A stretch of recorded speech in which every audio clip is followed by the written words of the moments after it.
She thought it was just a diamond earring, until her ear began to swell, throbbing with pain. And the chief revealed the truth. If she ever removed it, she would die. Her suffering was the price of his growing fortune. Welcome to Cheese's Tales of Africa. Chiamaka grew up in a dusty village in eastern Nigeria, the first daughter of a struggling schoolteacher and a petty trader. Her father, strict but loving, often reminded her, "Education is your only escape from this poverty."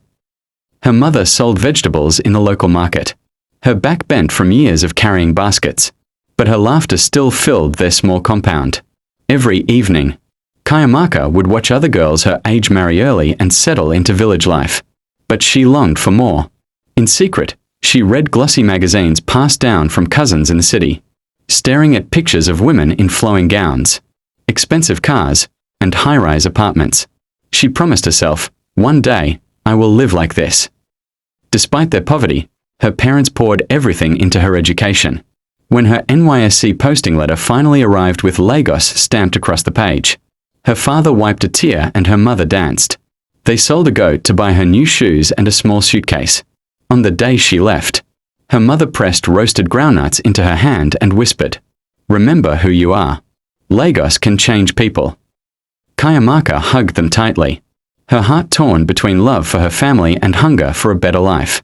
As the bus rumbled toward the city, she looked back one last time at the red earth of her village, vowing that she would return, not as a poor man's daughter, but as a queen Lagos would respect. When she arrived, the Lagos she met was harsh. Crowded streets, impatient drivers, and endless expenses shocked her. Her meager allowance vanished within days.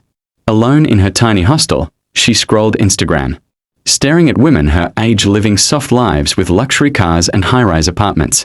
How do they do it? She muttered. Her answer came unexpectedly one hot afternoon after CDS.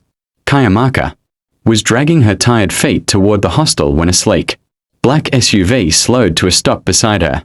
The door opened and a glamorous woman in red lipstick glowing like fire, and designer bangles jingling on her wrists stepped out. "Hey, Corpo baby." The woman called with a wide smile. "You look too fine to be trekking under this sun."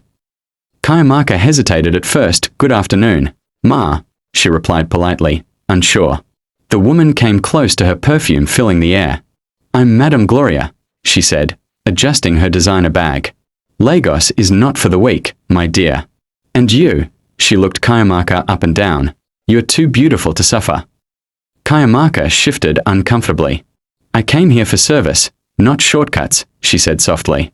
Gloria laughed, her voice smooth and sharp. "Shortcuts? No, darling. I'm talking about doors. The kind of doors money, power, and beauty can open. Or do you want to be just another broke corpo with dusty shoes? Or a woman Lagos respects? Here is my number. Give me a call tomorrow morning. If you decide to change your mind." Madame Gloria entered her car and zoomed off. The words sank deep. That night, Chiamaka could still hear Madame Gloria's voice echoing in her head. The next morning, she called Madame Gloria to tell her that she has accepted her offer. Within a week, Gloria furnished a luxury apartment for her in a well-known estate in Lekki. New clothes appeared, groceries filled the fridge, and for the first time, Chiamaka felt like she belonged to the glamorous Lagos life she saw online. "Your family now," Gloria cooed. But family came with a price. Gloria began introducing her to older, wealthy men who funded the lifestyle. The first was a portly businessman who only cared about showing off at nightclubs, stuffing cash into her handbag but never remembering her name.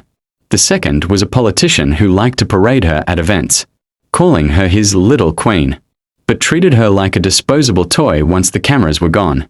There was also a married banker who promised her trips abroad but only used her to fill the silence when his wife was away. Each man gave her gifts, perfume, and money, yet left her emptier than before. One evening, Gloria dressed her in a shimmering gown and took her to a high-class party in Banana Island. The mansion sparkled with chandeliers, the air thick with perfume and champagne. Chiamaka felt out of place, but the eyes of powerful men lingered on her like predators studying prey. Gloria leaned close and whispered with a sly smile, "Smile, darling. This is where your real job begins." Among the rich men there, one stood out. Chief Adeyemi, tall, with a salt and pepper beard, draped in white egbada embroidered with gold. His laughter filled the room like thunder, and when he spoke, everyone listened. Chiamaka tried to avoid his gaze, but his eyes followed her every move. Later, Gloria nudged her toward him. "The chief likes you," she whispered. "Do not waste this chance." Chief's voice was deep and persuasive. "You remind me of my youth," he said, slipping her a wad of cash. "Come and visit me." Chiamaka felt both fear and excitement. The attention of a powerful man in Lagos was no small thing. Days later, she sat in his mansion, surrounded by marble floors and chandeliers. He gifted her perfumes, clothes, and shoes. "With me, you'll never lack," he promised. Chiamaka thought she had found her golden ticket. What she didn't know was that his greatest gift was also her curse. On her third visit, Chief surprised her with a velvet box. Inside lay a pair of glittering diamond earrings, sparkling under the chandelier light. "For you," he said, clasping them onto her ears himself. Chiamaka's breath caught. They were heavier than she expected, but stunning. "These will protect you, make you special," Chief whispered with a sly smile. She believed him. At first, the earrings felt magical. Every time she wore them, people stared in awe. Strangers complimented her. Even Gloria marveled. "Chief has given you power," she said. Money flowed into Chiamaka's life. She no longer worried about rent or food. She shopped in boutiques, partied in Victoria Island, and posted glamorous pictures online. Finally, Lagos is mine, she thought. But soon, she noticed something strange. The earrings never loosened, no matter how hard she tried to take them off. "Strange," she murmured, brushing it aside. 2 weeks later, the first pain struck. Chiamaka's right ear throbbed, red and tender. She tugged at the earring, but it refused to budge. By morning, her ear had swollen grotesquely. "What is this?" she cried, staring at her reflection. She rushed to Gloria, who frowned but waved it off. "It's just infection. Don't worry, we'll get medicine." But even antibiotics did nothing. The earring stayed glued, the swelling grew worse. Her beauty began to fade. Makeup couldn't hide the bulging ear. Perfume couldn't cover the odor seeping from the wound. People started covering their noses. When they are with her as the odor became unbearable. Friends stopped visiting. Gloria grew impatient. "Stay indoors until it heals," she snapped. But in her heart, Chiamaka knew something was wrong. At night, she dreamt of Chief's booming laughter, echoing like a curse. "These will protect you, make you special." Slowly, fear replaced excitement. She had everything she wanted, but her body was betraying her. Desperate, Chiamaka confronted Chief. "Please, help me. These earrings are killing me." She wept, showing him her swollen ear. But Chief only smirked. "Do you know why I am rich? Why my empire grows even in hard times? It is because of women like you." He explained the horror. The earrings were cursed. As long as she wore them, his wealth multiplied. But if she ever removed them, she would die instantly. Chiamaka trembled, her tears flowing freely. "So I am your sacrifice." Chief leaned close, whispering, "You are my treasure.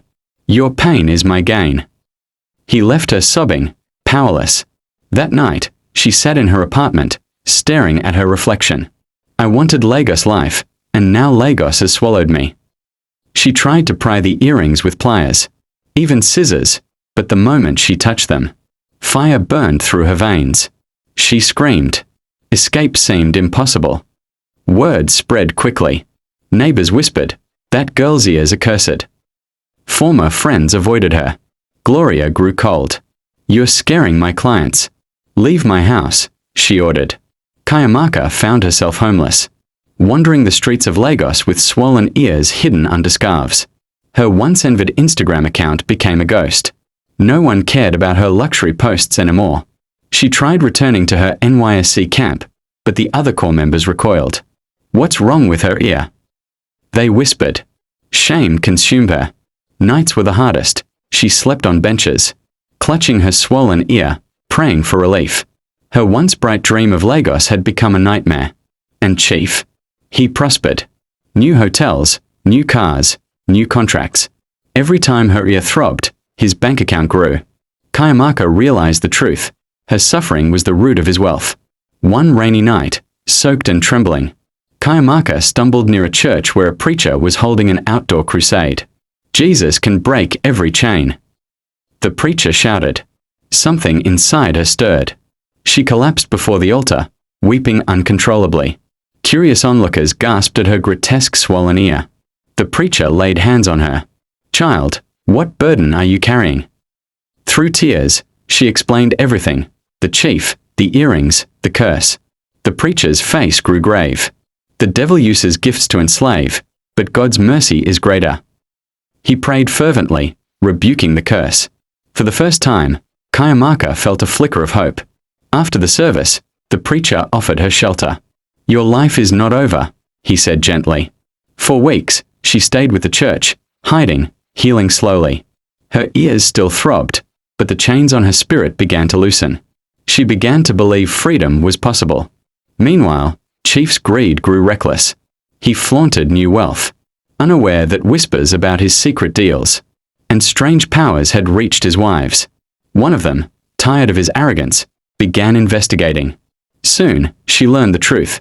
His wealth was tied to cursed women like Chiamaka. Furious, she vowed revenge. She exposed his dealings to rivals and planted seeds of doubt among his allies. Slowly, Chief's empire cracked. Contracts fell through, allies betrayed him, and rumors swirled that his fortune came from witchcraft. The more his secret spread, the weaker he grew.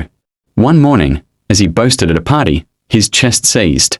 He collapsed, gasping. No one rushed to help. The laughter he once commanded turned to whispers. The man who fed on others' pain was finally crumbling. His wealth, built on curses, was devouring him from within. Months later, Chiamaka returned to her reflection. The earrings still clung, but their glow had dimmed. With prayer and perseverance, the swelling reduced. She was scarred, but alive. The preacher helped her write applications.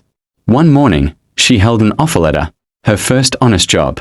She cried tears of joy, whispering, "Thank you, Lord." Though marked by her past, she walked into her future with courage. "Lagos will not kill me. I will rise," she vowed. Chief's name faded into scandal, but Chiamaka's story spread as a warning. Women whispered it to daughters, "Not every gift is a blessing. Some glitter only to destroy." She became a voice for young girls, warning them about shortcuts and false promises. She had chased Lagos glamour and nearly lost her life, but she found strength in survival. In her scars lay her crown.